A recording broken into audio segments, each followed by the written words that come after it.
Okay, so in terms of my story, so I had, during this time or around this time, I had posted a couple articles on Mike Rinder's blog under a pseudonym. I think I was calling myself Galactic Patrol or something from the Lensman series. And I'd posted a couple, critical essays about the Church of Scientology, because I had given up on the whole get back in their good graces thing. And then I realized, okay, now I'm declared. Now there is no reason for me to hide what I'm doing or who I am or what this is all about. And how did this happen?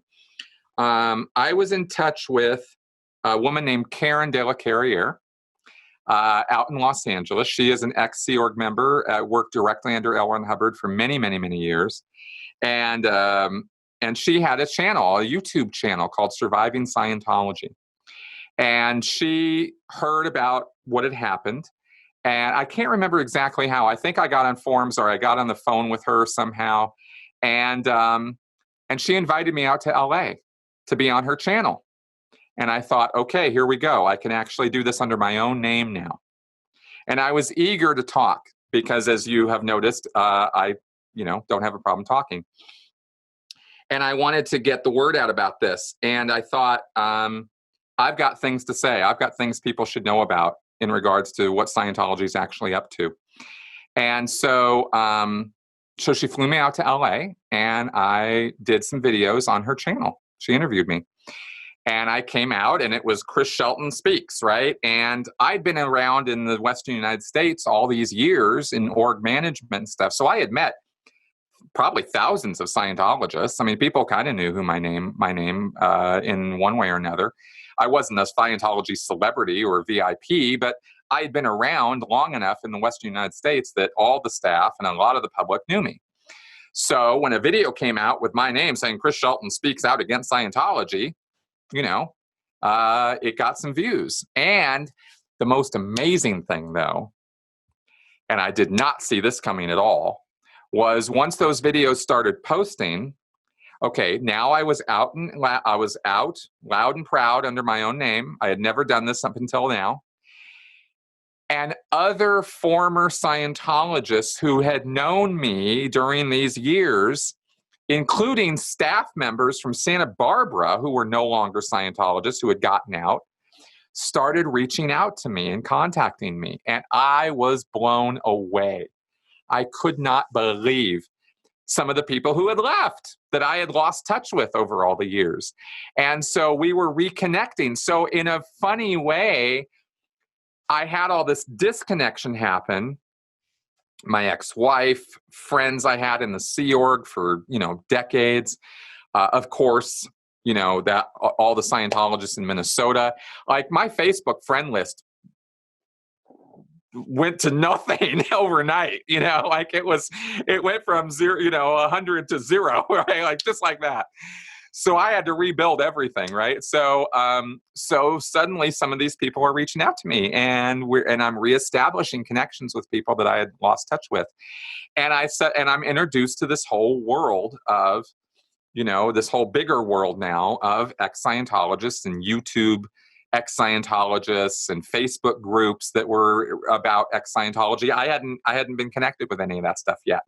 So now I was getting connected into it, and I was seeing that there were actually a lot of people with this, and a lot more than I had even known about before.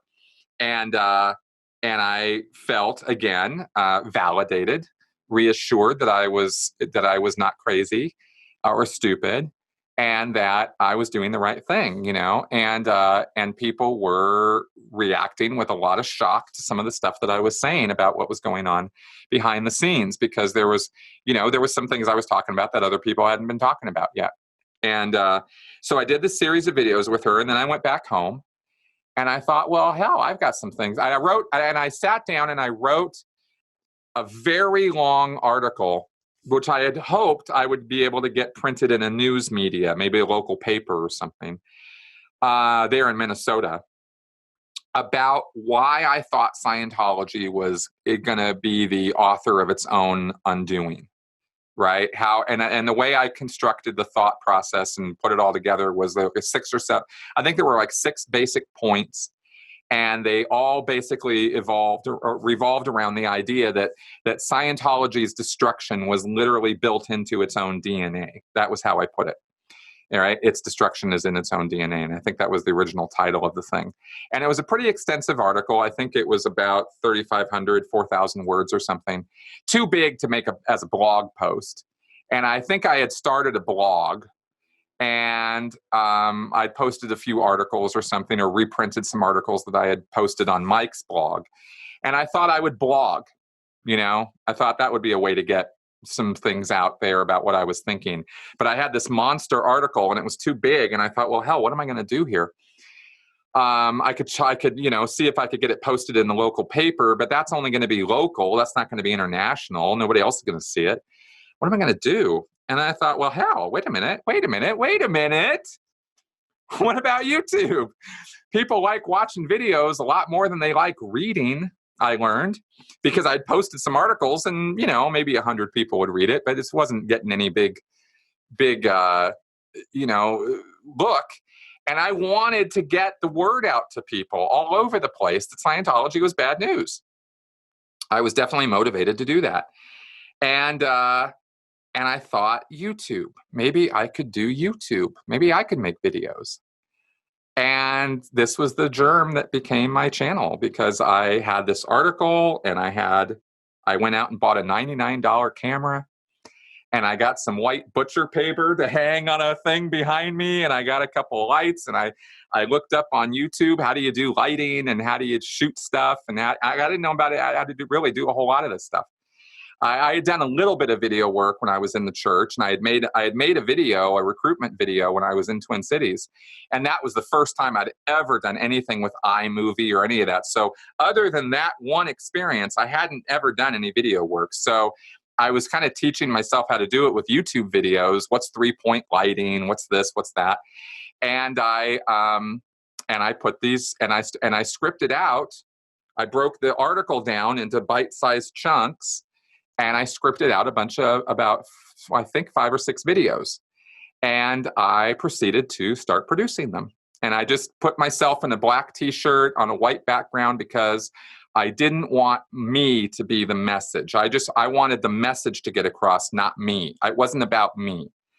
And so I didn't want to talk about me or my story or my thing. I didn't want to do a big emotional appeal.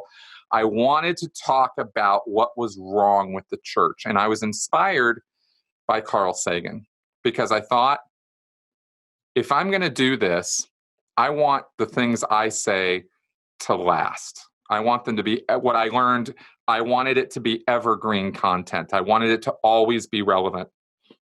And I knew things about the church that were always going to be true.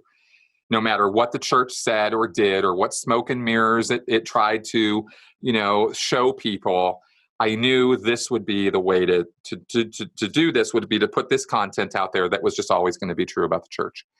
And so that's why I produced the videos the way that I did. And it took me a while to figure it out. There were weeks in between videos. I wasn't trying to be a YouTuber. I didn't put ads on my videos. I wasn't monetizing anything. I was just trying to get the data out there. And lo and behold, I start posting them, and I contacted Tony Ortega. I can't remember how this happened, if he asked me or if I asked him, but I got him to post the videos on his blog. And he had been the guy who had first introduced me to how horrible Scientology was through his daily articles about it. Excuse me. And I say he's the one who first made me aware of how bad. He's not the one who made me first aware of how bad Scientology was. I figured that out for myself. He's the one who was out in the outside world talking about how bad it was. So I thought, well, he's got an audience that needs to hear what I have to say. Maybe he'll want to post my videos. And he loved them. And he posted them on his channel. And I started getting feedback on them, and people were watching them. And I'm getting hundreds, I'm getting thousands of views on these. And I'm like, God damn, this is what I want to be doing. This is the numbers I want to be reaching.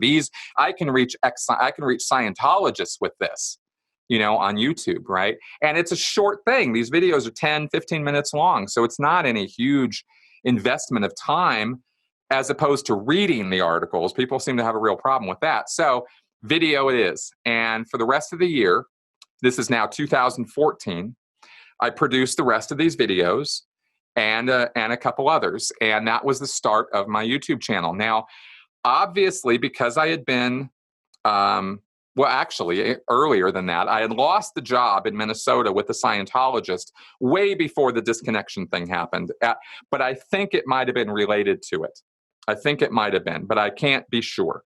It could have been just adverse circumstances, and she couldn't afford to pay me, or the church might have leaned on her at that time. And I can't be sure one way or the other. But point is, I lost the job with a Scientologist, and I had gotten another job with a couple doing property management. And they were not Scientologists. They never had anything to do with Scientology.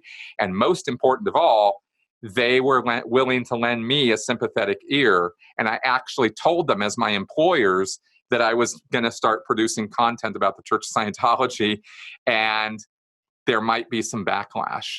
And I had no idea what was going to happen, but I thought, let's see what happens.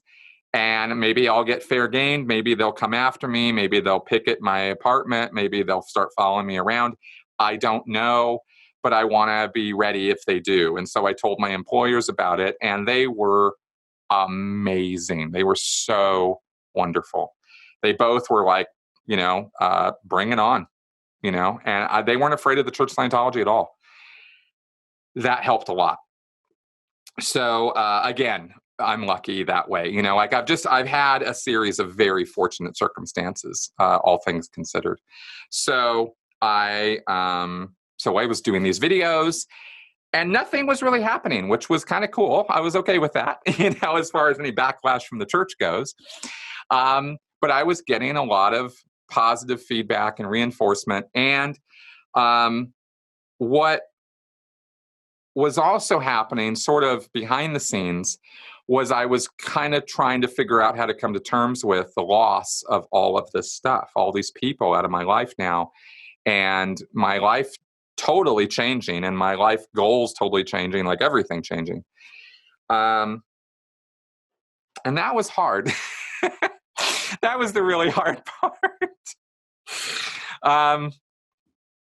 Because I wasn't emotionally mature enough to deal with it.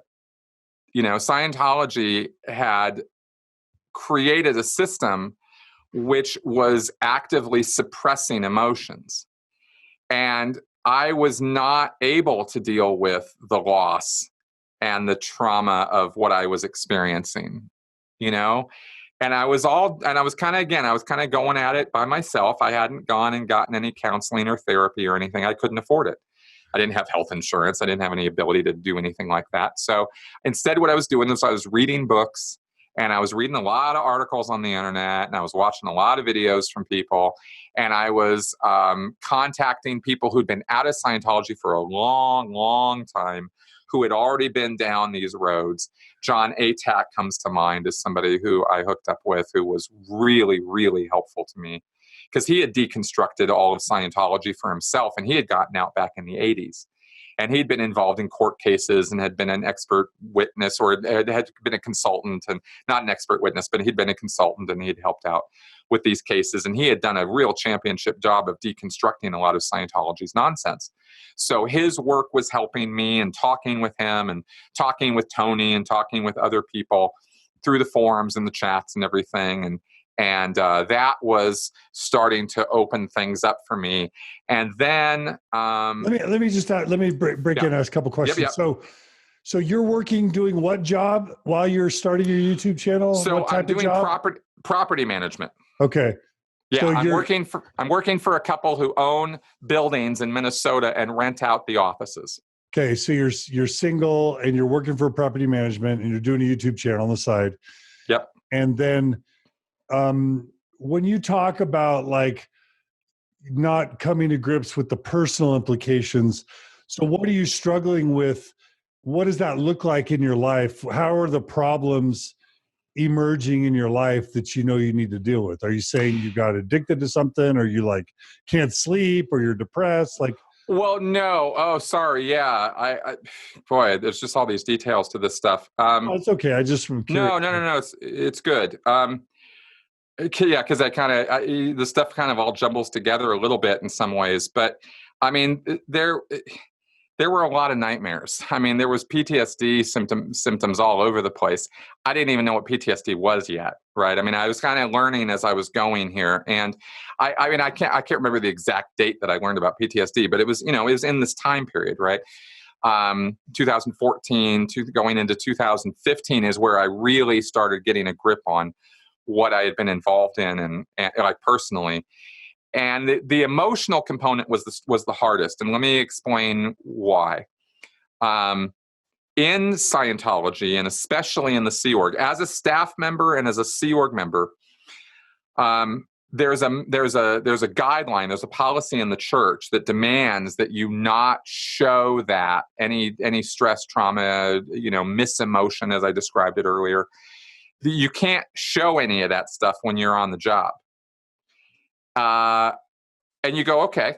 I mean, makes sense, right? You don't want to go to, and the analogy I've always made is you don't want to go to McDonald's and try to buy a hamburger from somebody who is crying because their mother died last night, right? I mean, that would be wholly inappropriate, right? Yeah. But here's the thing. At McDonald's, if your mom died last night and you call in and say, my mom died last night, I'm not coming in, they'll understand.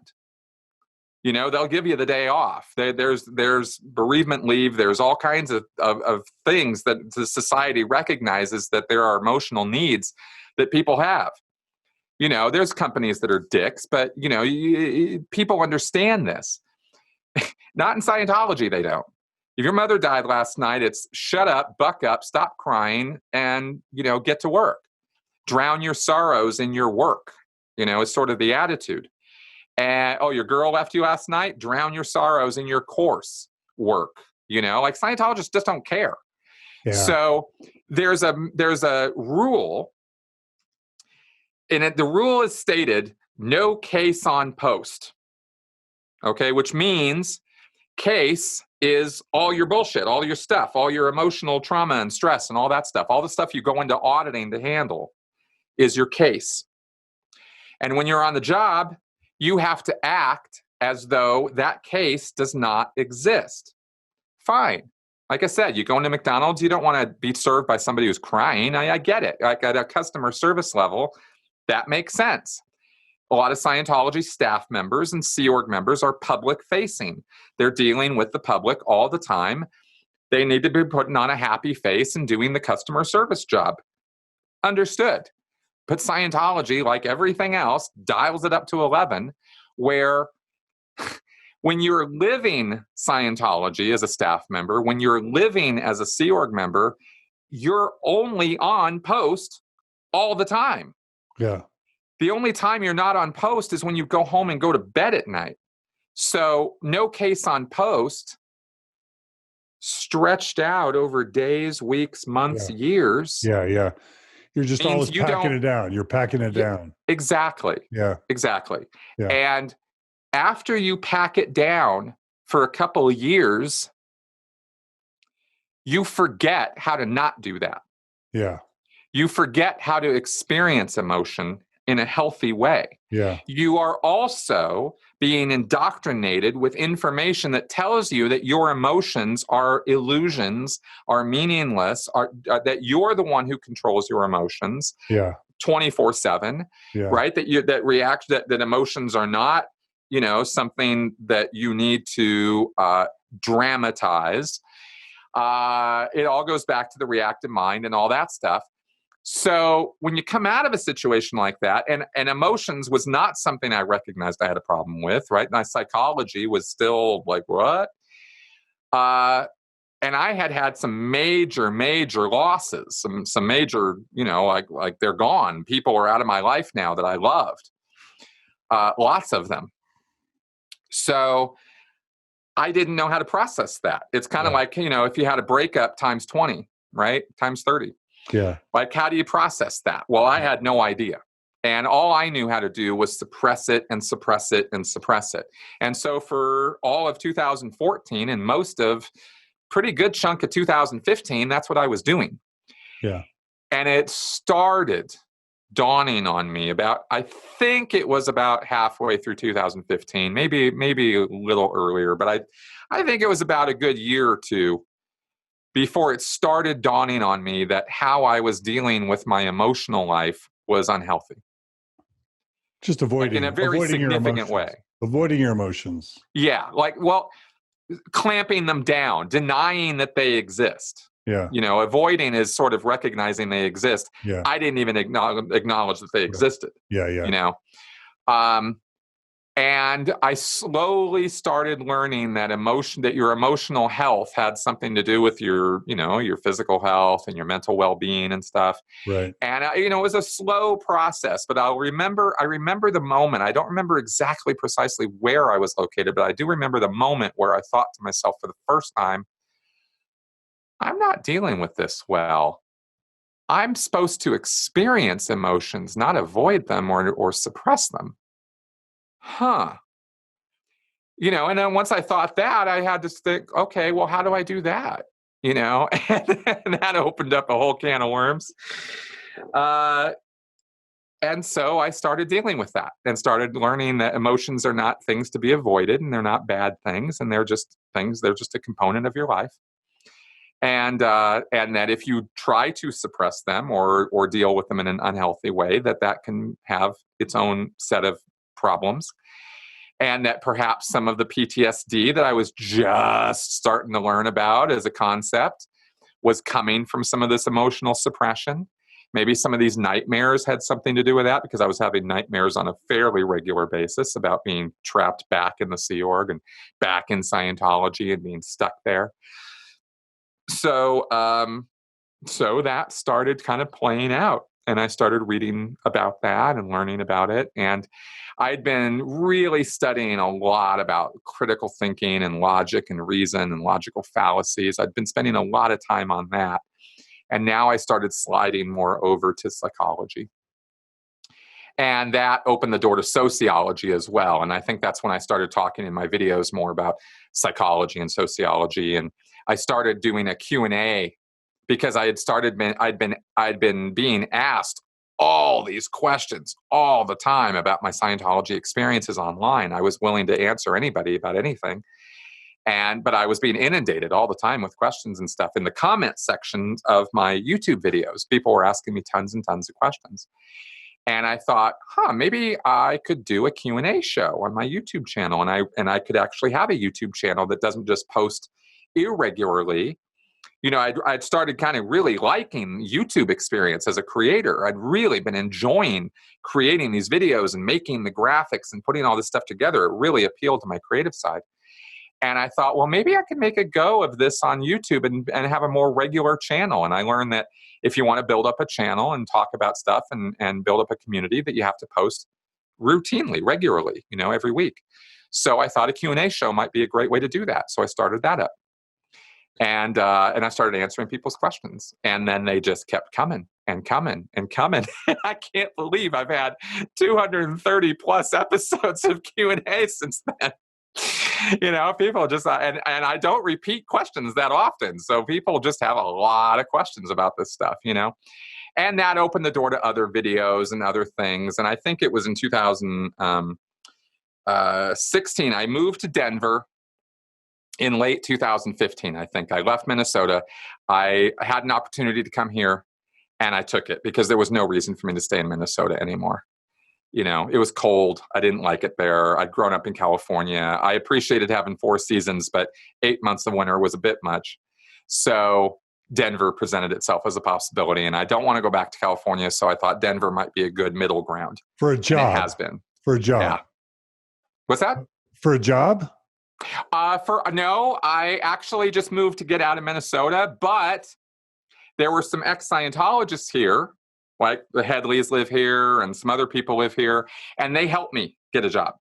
Okay. And it was a job doing video work, which I was ecstatic about because I wanted to do video work. I loved making YouTube videos. I loved the time and the effort of doing graphics and animations and stuff. It's just fun. Yeah. And it was a way to communicate better about what Scientology was all about and what I had been experiencing. So it was a real good fit for me as a person, as a creative person. I grew up wanting to be a writer, and I still consider myself primarily a writer. All my videos I wrote, they were written articles first. I could publish them that way. So everything that was happening was sort of growing me as a person and as a creative person, and it was all going towards sort of acclimating and rehabilitating who I am for real, And when I was a Scientologist and a Sea Org member, I had to fit these things in as opportunities presented themselves, but it was always a round peg in a square hole kind of thing. I had to sort of morph my environment to fit some of my interests and sort of make it happen. Now it's the exact opposite. Now my whole life is built around the things that I really am good at and I enjoy doing. And that's, again, I fully recognize a bit of a blessing, right? Or a bit of a fortunate circumstance. I don't, give credit to any divine being. Blessing I use in a figurative sense, but that's kind of the circumstances of my life. So I moved to Denver, got this video work. I still was not doing YouTube as a full-time, dedicated, every week I'm, going to post stuff kind of situation. But after doing some video work stuff and started working on the channel more and more and decided, okay, it's time, let's do this, let's make this channel happen. And I started thinking that maybe that's how I could actually make a living. It slowly morphed into that. And I started posting more and more regular content and then weekly content. And then I started a podcast with a friend of mine and continuing to post videos. So I was posting stuff 3 times a week by the time 2016 was well in hand. And that went on for a few years that I was posting 3 times a week. And that's a lot of work. And so then this last year, I cut it back to 2 times a week just to give myself more research time and recovery time, because I needed time in between to study all the stuff I wanted to talk about, And that's kind of been the progression of my channel. The PTSD symptoms, as I learned, as I got the emotional valves kind of opened up, that stuff started kind of resolving. I still have nightmares, but not as frequently. And I don't stress over things the same way that I used to when it comes to Scientology related stuff. In other words, I'm no longer afraid of the Church of Scientology. And for a long time I was. Now I'm really not. I recognize that the Church of Scientology can be a formidable opponent. I'm not brushing off what Scientology is capable of. I'm just saying that I'm not actually, when I think about Scientology now, fear isn't what comes to mind, right? And I no longer, I think it was sometime, what is it? We're now in, I think it was sometime this year. I think it was about 4 or 5 months ago, guessing, but it was sometime around then, I think, that it dawned on me that I had stopped thinking with Scientology words. And that was real important. But it took me 6-7 years to get there. And I learned early on that the language is really important, that you got to get rid of the language, got to get it out of your head. I can still use the language, but I don't think with the language. And that's a big difference. And that came from forcing myself to think of the English equivalents for the concepts that Scientology has and not using Hubbard's terminology, because there's a lot of baggage that comes with that terminology. And it's really, really important, I've learned, to a recovery process to not do that. So, okay. Anyway, so that's part of the progress that I've made, in this time. So I have like a million questions now. So, okay. So did the church ever, you see these videos or, with the Leah Remini, A&E stuff, you see like the church having spies follow you, harass you with cameras, like insult you, chase you, knock on your door, just all the super hardcore hate tactics of Scientology or the suing you into oblivion tactics that you hear about. Have you received either of those treatments from Scientology for your activism work? I have not been sued by Scientology, and I have not been overtly followed around. There has not been a noisy campaign against me. The day after I appeared on Leah Remini's show, a video appeared and a hate page about me on the Leah Remini Aftermath.com site that the Church of Scientology put together specifically to smear Leah and Mike and anybody connected with the show. That features a video from my ex-wife from the Sea Org, trash talking me and character assassinating me, and that's not really fun to watch, but that's there.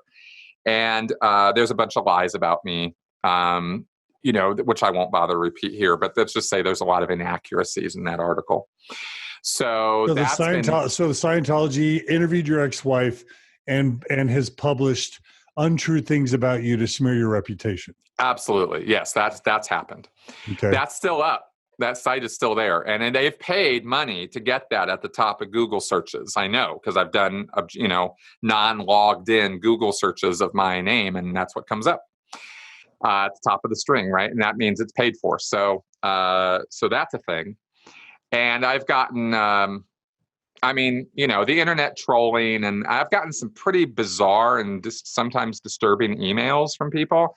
But it's impossible to know for sure whether that's from Scientology. But at the same time, who else would bother to send me stuff like that? I'm not that big of a public figure. So I'm pretty sure that stuff comes from Scientology. They taunt me and they send me goofy stuff. But of course, they don't sign it Church of Scientology. So, you kind of wonder where some of this stuff comes from. I don't want to be one of those.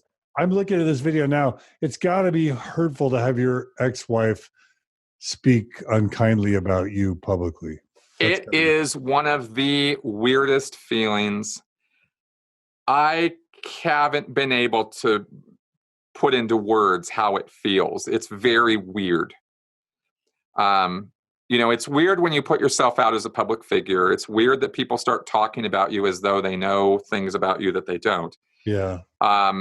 And it's really, really, really weird when somebody from your past like that comes out and starts saying stuff about you that is absolutely not true. Anyway, it's weird. It's very strange. Yeah, and I've been the subject. That's one of the things I wanted to ask you about. I've been the subject of people smearing really awful, spreading rumors and allegations of super hurtful and atrocious things. And so I just wondered whether I was the only one. Oh, no. I'll tell you, it was weird. It was so weird. A couple months ago, I was on, I think it was Reddit maybe, or it was some forum where somebody definitely did not expect me to see what they were saying. And they were saying lies about me from that page, from the Scientology page, to other people, and they were embellishing on it. And I was watching this and I'm like, this is such a weird feeling that total strangers are lying to other total strangers about me.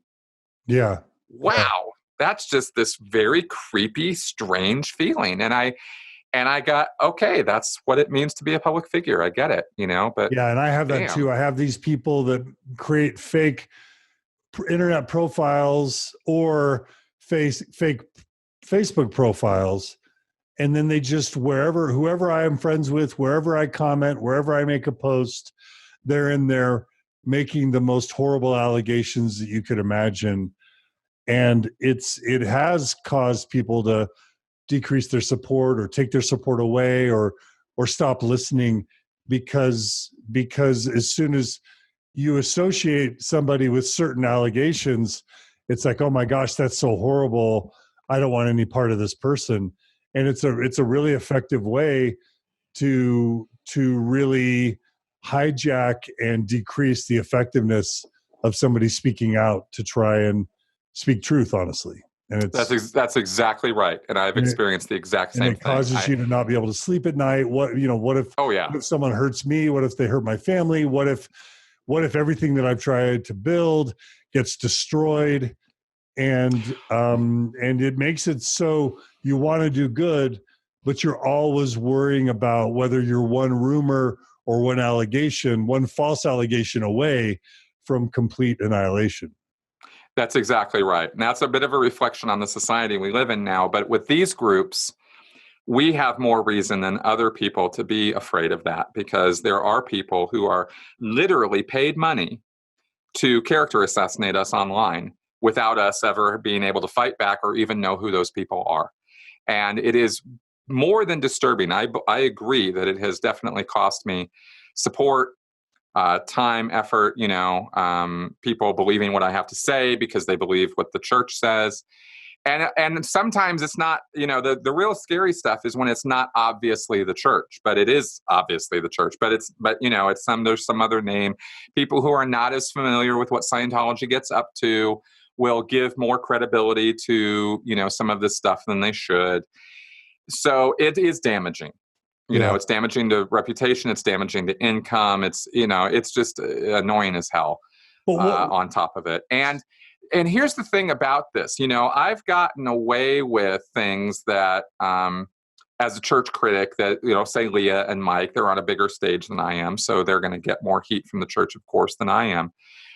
But the thing about Scientology is they could change their mind about me tomorrow. And I could have people camped out on my front door. That's the scary thing about an organization like this, is just because they haven't done it yesterday doesn't mean they're not going to do it tomorrow.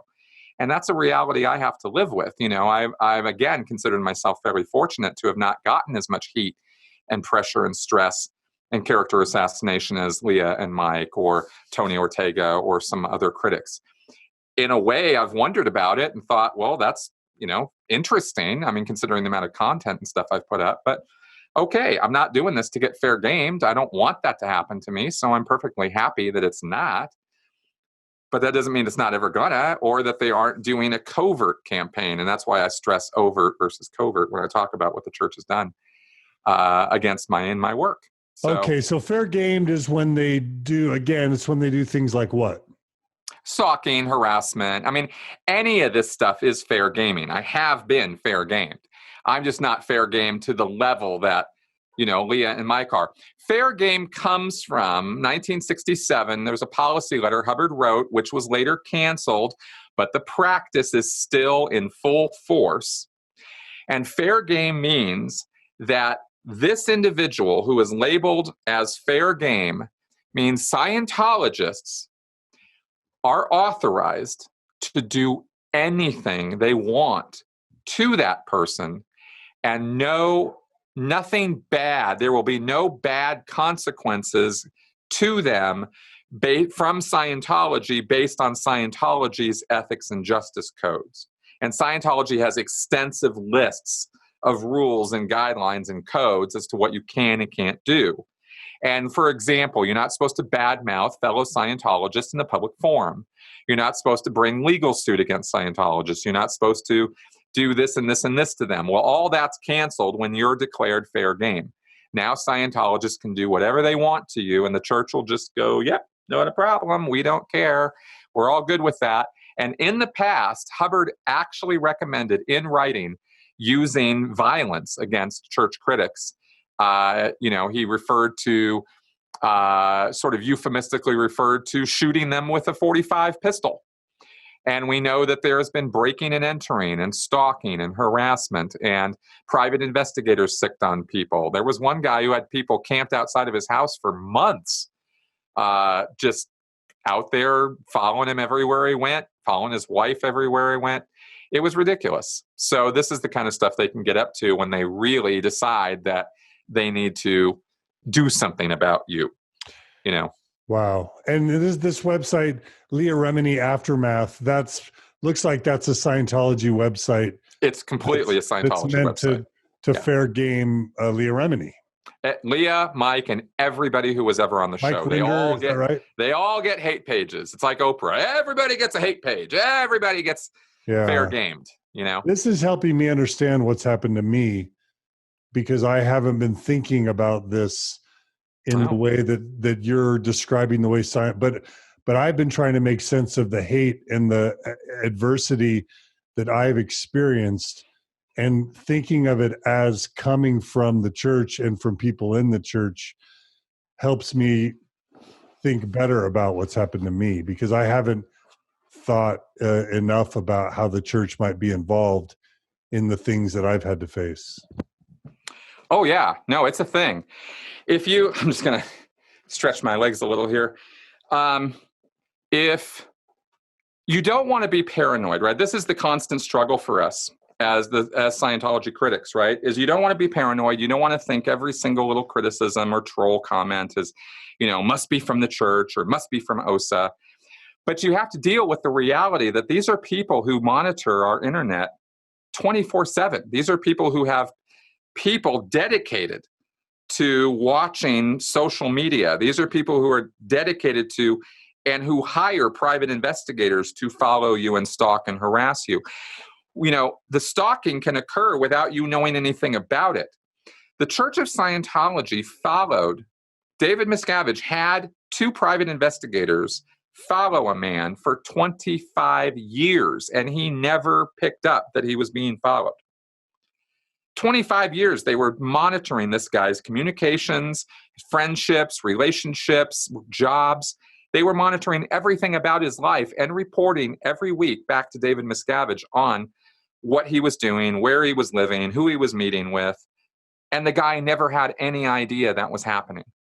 So that's why you see me be a little circumspect about the fair gaming, because I could have been being followed around for the last 7 years and have no clue that that's what was happening. There's a noisy and there's a covert way of doing this. And Scientology has engaged in both over the years. Yeah.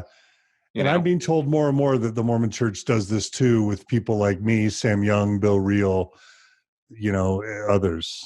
Yeah, it's a thing. And when you know that that's a reality, it's not paranoia to wonder, where are these comments coming from? Where's this vitriol coming from? Where's some of this anger coming from? Because some people, you wonder, like, you get this like way out of proportion responses to some of your work, and you're like, what is this? It's just kind of strange. Well, that's cults. What about other ex-Scientologists making you an enemy and targeting you? Because that's been some of my worst,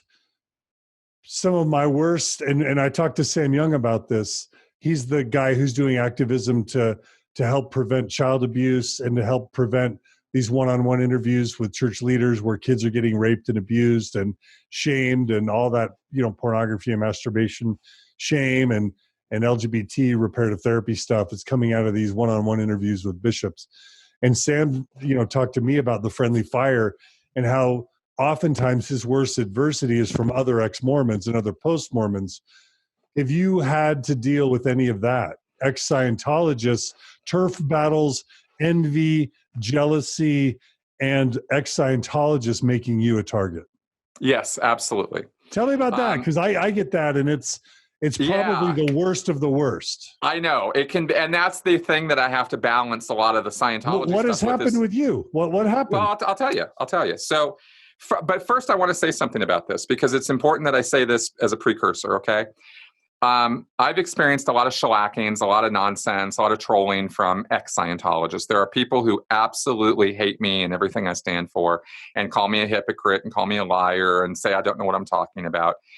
And the motivations for this are legion. I mean, there is jealousy. There's no question there's jealousy, because I have a platform and it's a growing platform and they don't. And they're jealous of that. That's definitely the case. There's also just people who disagree with what I have to say, and they see things differently. They like some aspects of Scientology that I've trashed, or some experiences of Scientology that they've had that I didn't have, or that I don't see it that way. And so therefore I don't know what I'm talking about. Or, I never worked directly under David Miscavige like they did, so I can't understand, blah, blah, blah, right? It's like, okay, got it. My view is that we are all facing a common enemy, and the bickering and the nonsense and the drama and the feuding and stuff that goes on in this world, in the ex-Scientology world, is frankly ridiculous to me. I mean, I've dived into the dramas. I've dived into the personality clashes. I've had other exes fighting other exes, and I've tried to play peacemaker and almost routinely get egg on my face for it. And I try to keep that kind of stuff behind the scenes, even not on the public front, because I'm aware that there's a public perception from non-former members of the community. And I would like to have it be as unified a message as possible. But I've come to learn that that is impossible. People are the way they are, and not everybody is going to be on the same page. I would prefer that we all recognize and realize that we are not each other's enemies, and that it's the cults that are the bad guys here, not each other. But again, I've had to give up on that rather optimistic view, because there are some people who just will not be placated, and they will not see reason. And I don't know what to say about them, except I have to move on from that. So I have, I've always tried to go back and give people a second or even third chance when I block them or they block me or something. About a year ago, I did a whole Facebook revamp and unblocked everybody and tried to make good with people and stuff. And in a couple of cases that worked, and in some cases it didn't. And there the are people just some continue people, to be they continue to be have animosity and try and undermine what you're doing, and so you have to block Yes. them again. I've had to do that so much, and I felt so alone, because all these ex-Mormons are like, John, you block people, you block too many people. And I'm like, but if somebody is trying to use your platform to destroy you, and you're just trying to do good, and then all these people want to destroy you from your own platform, do you let them stay on your platform and destroy you, or do you block them? Not just to keep them from destroying you, but to preserve your own sanity, mental health, and well-being, because it's just toxic to be around people that want to destroy you. Exactly. And this is where you have to make a very clear, statement about, disconnection and forced shunning is bad because it's enforced, not because disconnecting from a toxic element in your life is a bad thing.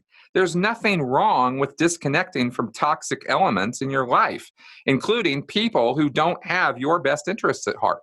And unfortunately, when you start uttering opinions on a public forum, there are going to be people who are going to disagree with you in the community or outside of the community. And there are a couple of these people who somehow feel that it's their mission to educate other people about the evils of you. Yeah. So I'm going to give that person. Welcome to my life, Chris Shelton. Yeah, well, right. I mean, it's all of us. And I'm going to give this person carte blanche to character assassinate me on my own Facebook page. Yeah. Come on. No, I'm not going to do that. Yeah. I tend to block them and move on, mute and ignore. It's been a hard-won lesson. I've tried to reason with, I've tried to reach out, I've tried to apologize. I have literally publicly apologized for blocking people, saying, okay, let's make this work. And it doesn't. And you realize that, it's a harsh, but it's a harsh truth, but one that we have to acknowledge, that not everybody who comes out of these groups comes out and gets themselves the psychological help that they need. Yeah. And I am not trying to put myself on some pedestal or say that I've got all this figured out, because believe me, I don't. If you've listened to everything I've said here, you know that I know that I got a long way to go with stuff, and I am far from perfect. But you will not see me trashing other Scientology critics in the public forum. You will never see me do that. Yeah, I have that. I have that belief too. But it's just so hard to be fighting. It's hard enough to fight on one front a multi-billion, in my case, a multi-$100 billion organization. And again, when I say fighting them, it's not that I'm trying to take them down. I'm trying to promote truth and enlightenment within an organization that doesn't always want truth and enlightenment, right? It's hard enough to battle that organization with hundreds of billions of dollars in assets. But I'm also fighting this two-front war of all these disgruntled ex-Mormons who want to destroy me and would rather focus all their time and energy and efforts on destroying me. And it's exhausting, and it's extremely fraught and complicated, and wonderful. Like, it's wonderful, and it's incredibly difficult. Exactly. I will throw one more thing into the mix on this, just so people in the general public know that this can happen, because it definitely does. It's documented that this has happened. So I want people to know about this. Sometimes those ex-members are being riled up against you by somebody else in the back that you don't know about. Yeah. And that somebody else is working for the church. And that is that's a covert operation that these organizations absolutely do engage in. They know who your connections are, because these guys in the OSA area, and I'm assuming in the Mormon church it would be similar, these guys don't have anything to do all day but this kind of work. This is their job. And then in the case of the Sea Org, they have 17, 18-hour work days. So these guys will figure out, they will literally map out on a piece of paper. I've seen this. They map out all your connections. Who are your friends? Who are your best friends? Who are their friends? Who are their friends? These very complicated conspiracy theory kind of string charts of all your connections, right? But it's not conspiracy theory. They're just mapping all the people you know. And then they find the guy who doesn't like you, and they'll make a sock account, and they'll become friends with that guy, and they'll start feeding him dirt, or her, about you, dirt, right? And then that person starts repeating their lines, right? And I knew this was happening when I see some of these critics of me who are former Scientologists literally repeating what's on that webpage you looked up about me. They repeat those lines, right? I'm a deadbeat dad, I'm a this, I'm a that, right? Where are they getting that from, right? In whose interest is it to say that kind of thing about me? Church Scientology. Yeah. Right. So Yeah. I'm not saying that is the case with every single critic, not by any stretch of the imagination. People have their own opinions and they go off and they come up with their stuff. But we do have documented cases of these OSA people creating puppet accounts and riling up people in the community against other people in the community. This is literally a mission statement they have in their policies to do this, to disrupt the activities of the enemy. So that's just something else to consider. It's impossible to prove. You don't even want to spend any time dealing with any of this crap, but it is one reason why this stuff happens. Yeah. Okay. Thank you. I can't tell you how helpful this is for me to talk to somebody else in a similar position and to hear you you're basically reflecting my life and your experience, and it's incredibly validating. And I felt similar things with Lloyd Evans. He's experienced it too. Yeah. And we all do, because there's a lot of jealousy in the community and stuff. You put yourself up there on a platform and you start getting people to notice. And, some of these people tried to do that same thing and they didn't get noticed. Yep. And I don't, some of these people are people that I would want to feature on my channel, whose stories I would want to tell. In my case, they're people that I have. In my case, they're people that I have featured on my channel. They're former people that I supported, loved, nurtured, grew, and then they turn on you and try and destroy you. Yeah, unfortunately, I've seen that as well. I'm not going to name any names. No, I don't want you to. I don't want you to.